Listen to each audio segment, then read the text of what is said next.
ان اللہ و ملائکتہ یصلون علی النبی یا ایھا الذین آمنوا صلوا علیہ وسلموا تسلیما صلو علی الحبیب الصلاۃ والسلام علیک یا سیدی یا رسول اللہ وعلی آلک و اصحابک یا سیدی یا حبیب اللہ الصلاۃ والسلام علیک یا سیدی یا نبی اللہ وعلی آلک و اصحابک یا سیدی یا نور اللہ سبحان ربک رب العزت عما یصفون وسلام علی المرسلین والحمد للہ رب العالمین والصلاۃ والسلام علی سید المرسلین اما بعد فاعوذ باللہ من الشیطان الرجیم بسم اللہ الرحمن الرحیم۔ جنگ بدر کی بارش۔ جنگ بدر میں نصرت الہی نے بارش کی صورت میں جو تجلی فرمائی، جس سے میدان جنگ کا نقشہ ہی بدل گیا، اس کا ہم ایک جلوہ دکھا رہے ہیں۔ واقعہ یہ ہے کہ رسول اکرم صلی اللہ علیہ وسلم نے 313 صحابہ اکرام کی جماعت کو ہمراہ لے کر مقام بدر میں تشریف لے گئے اور بدر کے قریب پہنچ کر مدینہ کی جانب والے رخ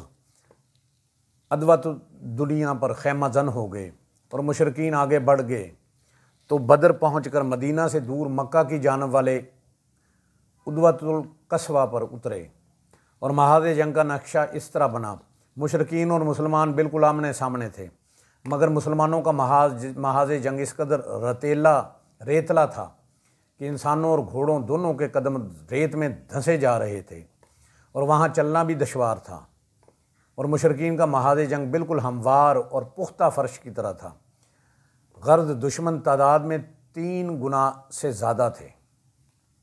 سامان جنگ سے پوری طرح مکمل لیس۔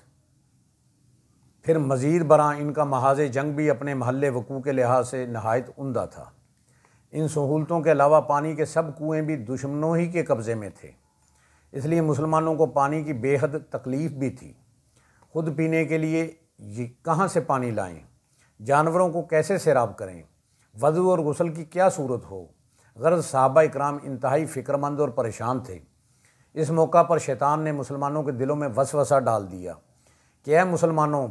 تم گمان کرتے ہو کہ تم حق پر ہو اور تم میں اللہ عز و جل کا رسول بھی موجود ہے اور تم اللہ والے ہو، اور حال یہ ہے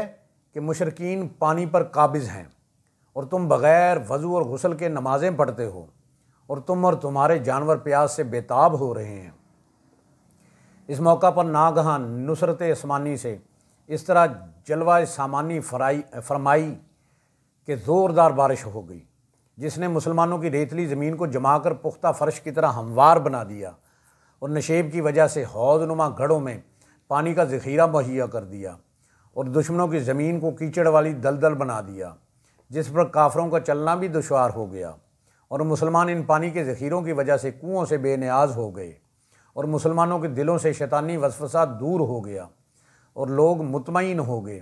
اللہ تعالیٰ نے قرآن پاک میں اس عجیب و غریب بارش کی منظر کشی ان الفاظ میں فرمائی ہے: اور آسمان سے تم پر پانی اتارا کہ تمہیں اس سے ستھرا کر دے اور شیطان کی ناپاکی تم سے دور فرما دے اور تمہارے دلوں کی ڈھارس بندھائے اور اس سے تمہارے قدم جما دے۔ اس آیت میں اللہ تعالیٰ نے بدر میں سے ناگہانی بارش کے 4 فائدے بیان فرمائے ہیں، تاکہ جو بے وضو اور بے غسل ہوں وہ وضو اور غسل کر کے پاک و صاف اور ستھرے ہو جائیں، مسلمانوں کے دلوں سے شیطانی وسوسہ دور ہو جائے، مسلمانوں کے دلوں کو ڈھارس مل جائے کہ ہم حق پر ہیں اور اللہ تعالیٰ ضرور ہماری مدد فرمائے گا۔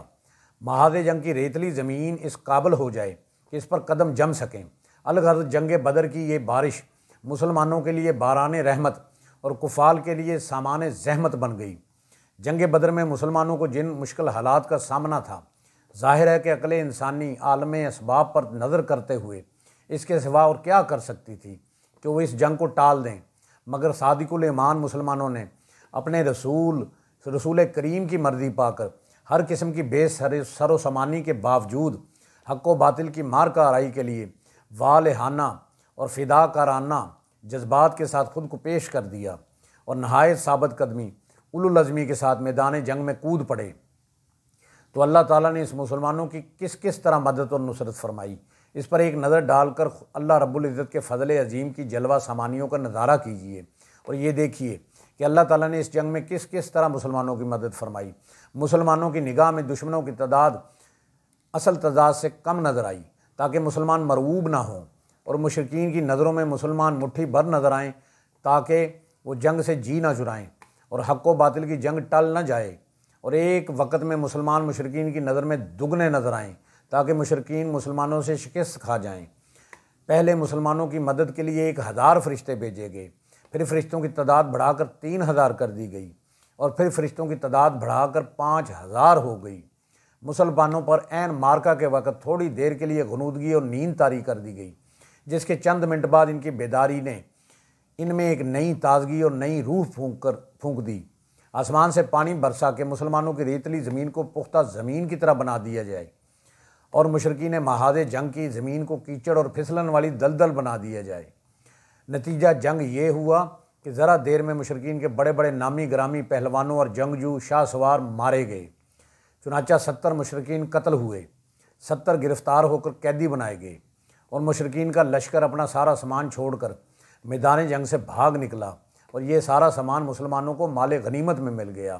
مسلمان اگرچہ اللہ رب العزت کی مذکورہ بالا امداد اور اس کے فضل سے فتح یاب ہوئے، تاہم اس جنگ میں 14 مجاہدین اسلام نے بھی جام شہادت نوش فرمایا۔ یہ واقعہ ہمیں متنبہ کرتا ہے کہ اگر مسلمان خدا پر بھروسہ کر کے حق و باطل کی جنگ میں ثابت قدمی اور پامردی کے ساتھ ڈٹے رہیں تو تعداد کی کمی بے سر و سمانی کے باوجود ضرور اللہ تعالیٰ کی مدد اترے گی اور مسلمانوں کو فتح نصیب ہوگی۔ یہ رب العزت کے فضل و کرم کا دستور ہے جس میں انشاءاللہ قیامت تک کوئی تبدیلی نہیں ہوگی۔ بس شرط یہ ہے مسلمان نہ بدل جائیں، ان کے اسلامی خصائل و کردار میں کوئی تبدیلی نہ ہو، ورنہ خدا کا دستور تو نہ بدلا ہے نہ بدلے گا۔ اس کا وعدہ ہے، یعنی ہرگز ہرگز خدا کے دستور میں کوئی رد و بدل نہیں ہوگا۔ اللہ پاک سے دعا ہے جن سے وہ پیار کرتا ہے ہمیں ان کا ادب عطا کرے، اپنے نیک بندوں کی صحبت عطا فرمائے، ہمیں بادب بعمل عاشق رسول بنائے۔ اللہ کریم ہمیں راہ حق پر چلنے کی، حق بات کہنے کی، سننے کی اور اس پر عمل کرنے کی توفیق عطا فرمائے۔ ہم سب کی جان آقا کریم صلی اللہ علیہ وآلہ وسلم کا فرمان عالی شان ہے، جو شخص میری امت میں نیکی پھیلائے یا اچھی بات پہنچائے اللہ اس سے پیار کرتا ہے اور جنت اس کا مقدر ہے۔ گناہ گار ہیں، بدکار ہیں، سیاہ کار ہیں میرے مولا، جو بھی ہیں تیرے محبوب کی امت میں سے ہیں۔ یا الہی کر کرم کروا کرم، دونوں جہاں میں رکھ شرم۔ جس کسی نے بھی دعا کے واسطے یا رب کہا، کر دے پوری آرزو ہر بے کس و مجبور کی۔ جس کسی نے بھی دعا کے واسطے یا رب کہا، کر دے پوری آرزو ہر بے کس و مجبور کی۔ آمین بجاہ نبی الکریم الامین، وآخر دعواہم ان الحمد للہ رب العالمین۔